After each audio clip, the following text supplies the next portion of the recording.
we've finally derived the math that's necessary to describe the amount of flow that's happening in electrical circuits.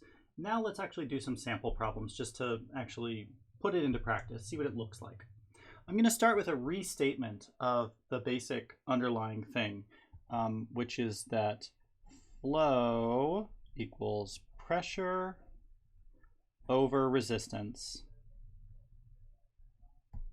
That's the fundamental relationship that we'll do all of our math based on.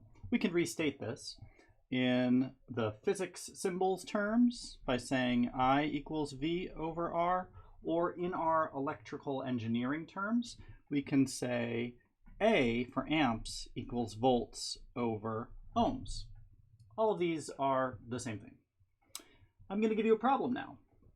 The problem is the following. I've got a 5-volt power supply, and then I have something that I'm going to leave blank for right now, and then I have an LED and ground. I'll even take the time to draw the photons in.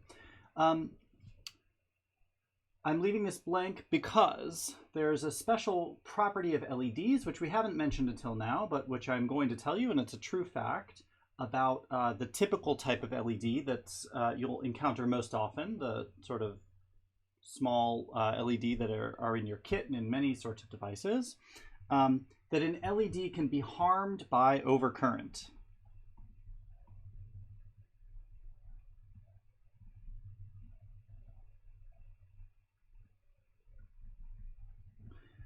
If an LED is going to be harmed by the overcurrent, obviously we're going to have to protect it from overcurrent. And in this circuit, so what I'm saying, overcurrent is synonym with flow. So if too much flow is going to pass through here, and I'll just sort of fill that in with a little ghost line for now. If there's a risk of too much flow passing through this circuit, passing through the LED and cooking it, we will need to limit the amount of flow. How can we do that? We can resist the flow with a resistor. And think back to the hydraulic analogy. If there's a pipe with too much water going through it and you can't change the pressure, then what you can do is make a narrowing of the pipe. And the narrowing of the pipe will force there to be less flow at that same amount of pressure. What I'm going to then draw is a resistor, a little squiggly line. Okay. The question we have is, what value resistor should we put? Resistors are measured in, their resistance is measured in ohms, and we need to select the right value. So for right now, I'm going to put question mark ohms, because that's going to be our unknown. But there's another thing you don't know. Right now, I've given you the voltage, I have not told you the resistance, and I have not told you the amount of current that we want to actually limit the flow to. So we have two unknowns, which means in its current state, based on what you know, you actually can't solve this math just yet. One unknown, we can solve that problem. So I'm going to tell you the other thing. Make sure that no more than 20 milliamps, 20 milliamps flows through it. Now you have two things. We have the flow and we have the pressure, and what we don't know is the resistance. And that's our question mark. We're going to solve that. By the way, this number that I said, 20 milliamps, that's not a made up number. That's a real actual value. It's different LEDs are different. So some of them can take more current before they get harmed. Some can take less before they get harmed. That's a pretty standard value, and it's a reasonable rule of thumb if you're using an LED. That's a regular size, what I'd call a through hole LED. So, also caveat, milliamps, that's a little m, big A. A milliamp is not the same thing as an amp. You'll recall from last time that I said an amp is a very big unit. It's like an elephant. So it's common to talk about milliamps, 1,000th of an amp at a time, because talking about whole elephants is a lot. So don't confuse 1 with 1,000. So now let's figure out how to do the math. So I'm going to leave things in our electrical engineering terms just for simplicity and so that our units are all nice and pretty. I'm going to rewrite this equation to start with. A equals V over omega.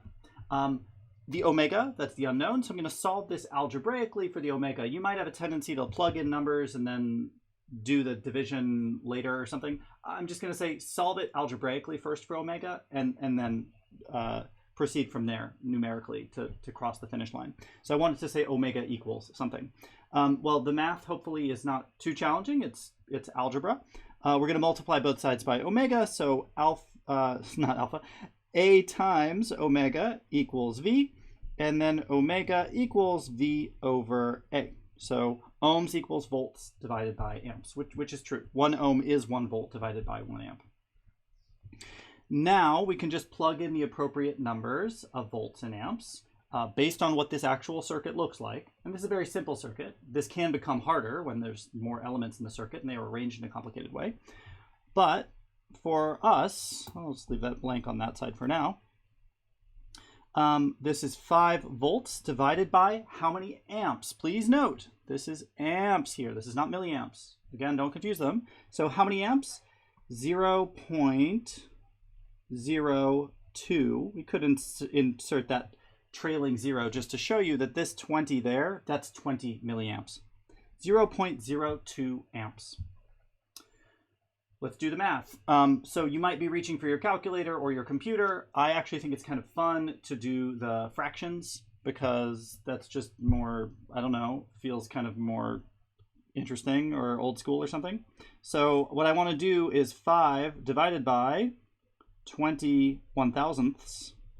So I can actually cancel that. So I have 5 divided by 2 100ths.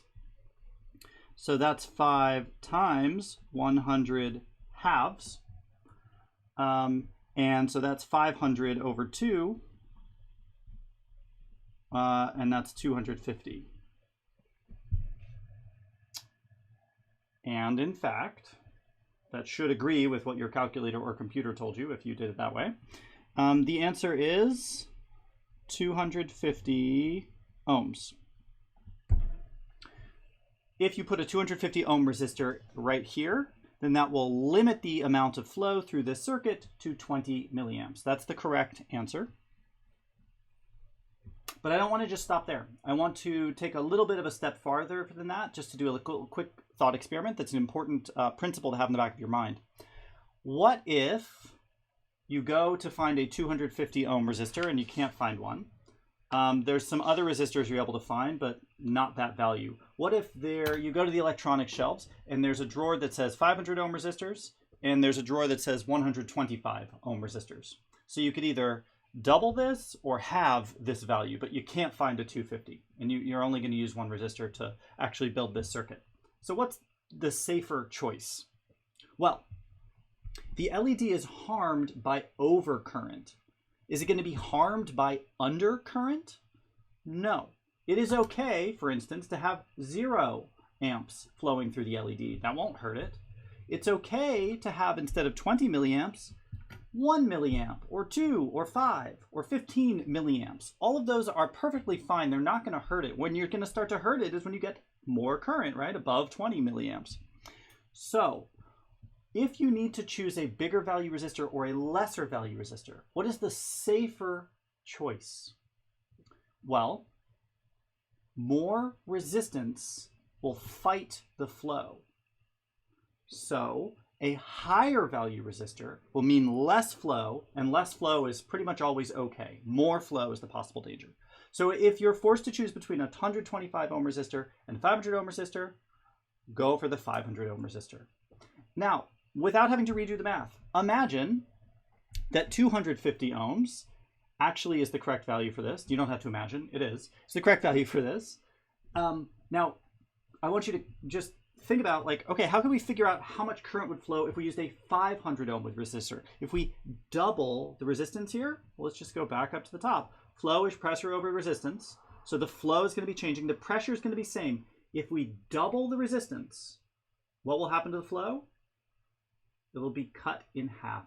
So if we were to use, instead of a 250 ohm resistor here, if we were to use a 500 ohm resistor, that would be okay. And the amount of current that would flow through the LED would be 10 milliamps, which is fine. It will simply be dimmer, but it will not hurt the LED. Now that you've seen the pattern for solving this type of problem, I hope it won't be too hard to do it a few more times for practice. There's some problems below. And then after that, we're going to solve other types of simple problems using that same underlying principle.